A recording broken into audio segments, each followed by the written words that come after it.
Например, в дорожно-транспортных происшествиях у нас погибает около 60 человек в год. Более 70% погибших – это люди, которым от 25 до 45 лет. Это репродуктивный возраст. Это очень печальная картина. Другая цифра – более 70% погибших – этнические абхазы. Но правила дорожного движения написаны для всех. Почему-то кто-то соблюдает, кто-то не соблюдает. Это все будет исправлено, если в течение 3 лет количество дорожно-транспортных происшествий не уменьшится вдвое.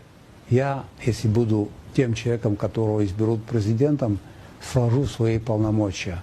Вот это я вам сегодня, сейчас, сидя здесь, говорю.